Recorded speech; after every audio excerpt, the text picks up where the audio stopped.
বন্ধুরা, থাম্বনেল থেকে হয়তো বুঝেই গেছো যে আজকের ভিডিওটা ঠিক কি নিয়ে হতে চলেছে। একদম ঠিক, আজকের ভিডিওটা ভীষণ কনফিউজিং একটা জিনিস নিয়ে হচ্ছে। সেটা হলো THE দি না দ্য।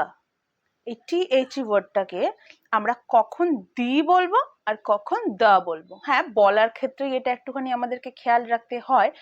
এই প্রনাউন্সিয়েশন গুলো অনেক রকমের হয়। এই THE ওয়ার্ডটা, এই আর্টিকেলটা, আমরা জানি এটা আর্টিকেল একটা, তো এটা বলার ক্ষেত্রে আমাদেরকে একটু খেয়াল রাখতে হবে এবং কখন দি বলবো, কখন দা বলবো এবং কখন দি বলবো।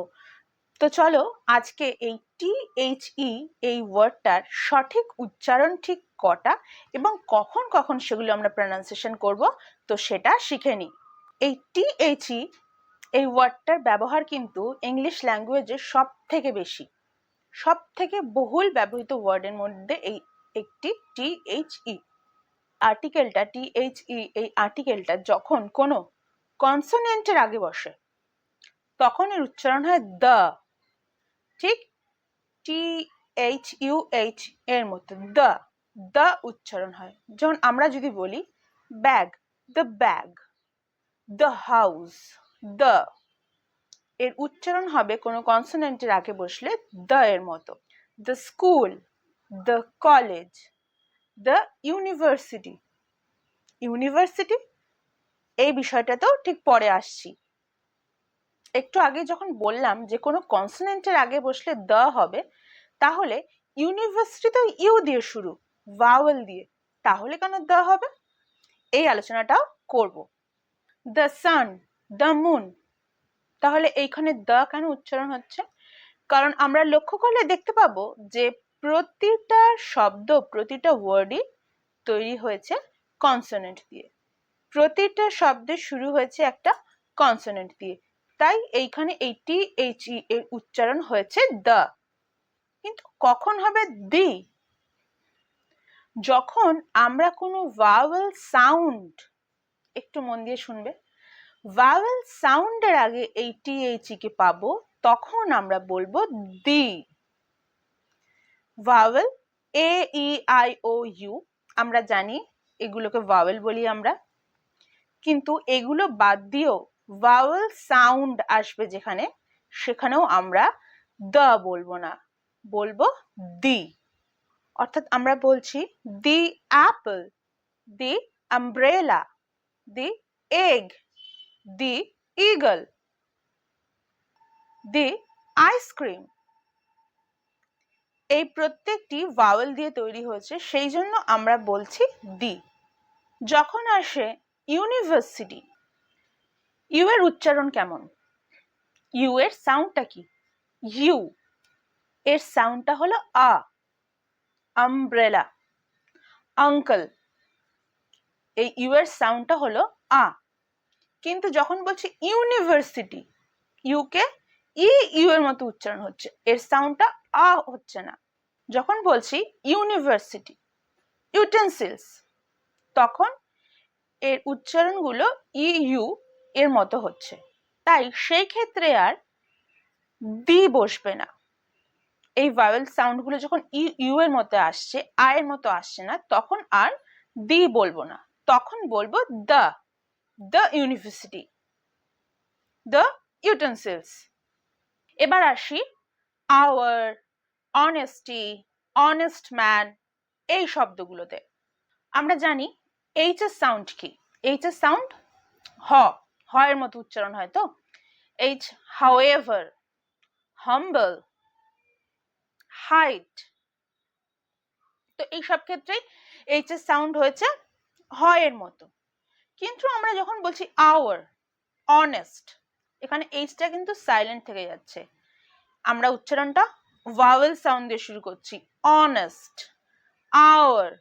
অর্থাৎ এইসব ক্ষেত্রে কনসোনেন্ট দিয়ে, মানে এইচ তো একটা কনসোনেন্ট, এই কনসোনেন্ট দিয়ে শব্দটা তৈরি হলেও, ওয়ার্ডটা তৈরি হলেও এটাই কিন্তু ভাওয়েল সাউন্ড আসছে। তো আমি আগে বলেছিলাম যখন ভাওয়েল সাউন্ড আসবে তখন কিন্তু আমরা দি বসাবো, দি বলবো। তো এটার ক্ষেত্রেও ভাওয়েল সাউন্ড আসছে এইচ দিয়ে তৈরি হলেও, তো সেই জন্য আমরা বলছি দি অনেস্ট ম্যান। তো ভাওয়েল দিয়ে শুরু হচ্ছে হয়েও কিছু ক্ষেত্রে দেখছি ভাওয়েল সাউন্ড আসছে না, ইউ এর উচ্চারণটা আ এর মতো আসছে না, সেই সব ক্ষেত্রেও যেমন এটা চেঞ্জ হয়ে যাচ্ছে। তো এই আওয়ার, অনেস্ট, এইসব ক্ষেত্রেও কিন্তু এটা চেঞ্জ হয়ে যাচ্ছে। এগুলো কনসোনেন্ট দিয়ে শুরু হলেও ভাওয়েল সাউন্ড আসছে, সেই জন্য এগুলোর আগে বসছে দি। হ্যাঁ, লেখার ক্ষেত্রে কিন্তু সত্যি এগুলো আমাদেরকে মনে রাখতে হয় না। এগুলো আমরা যখন কোনো কিছু পড়ছি, পড়ার ক্ষেত্রে এগুলোকে আমাদের উচ্চারণের ক্ষেত্রে একটু খেয়াল রাখতে হয়, না হলে কখন দি বলে পড়ছি কখন দা পড়ছি সেটা আমাদের একদম মাথায় থাকে না। কিন্তু এবার দিয়ে একটু যদি আমরা খেয়াল রাখি, এই বিষয়টা আমাদের অভ্যাসে থাকবে, আর অভ্যাসে থাকলে কোনো জিনিস কখনো ভুল হয় না। কারণ কথা বলার সময় কিন্তু আমরা এটা এতটা ফোকাস করি না এই বিষয়টার উপরে। তাহলে তো এই দি আর দা এর কনসেপ্টটা বোঝা গেল। এবার আসি, আর একটা উচ্চারণ বলেছিলাম শুরুতে, এর অনেক রকম উচ্চারণ হবে, তো সবকটা নিয়ে আলোচনা করব। এবার আসি দি, মানে এর উচ্চারণটা হচ্ছে অনেকটা টি এইচ ডাবল এর মতো, দি। আমরা এখানে দি এর উপরে জোর দিচ্ছি। এই দিটা কখন উচ্চারণ করছি, এটাকে আমরা কি বলি জানো? এটাকে আমরা বলি এমফ্যাটিক দি। এই এমফ্যাটিক দিটা কিন্তু ভীষণ মজার। এইটা যখন আমরা উচ্চারণ করব, এটা কনসোনেন্টের আগে বসছে, ভাওয়েল সাউন্ডের আগে বসছে, এত কিছু আমাদের মনে রাখতে হবে না। শুধু একটা জিনিস মনে রাখতে হবে, এই এমপ্যাথিক দি কিন্তু খুব ইম্পর্টেন্ট কিছুর আগে বসে, খুব ভ্যালুয়েবল, খুব রেসপেক্টেবল, এইসবের কিছু আগে বসে। আমি যদি বলি আমার কোনো ফ্রেন্ডকে, today I meet the prime minister, prime minister, সে অবাক হয়ে বলতেই পারে, কোয়েশ্চেন করতেই পারে, the prime minister, you mean the prime minister?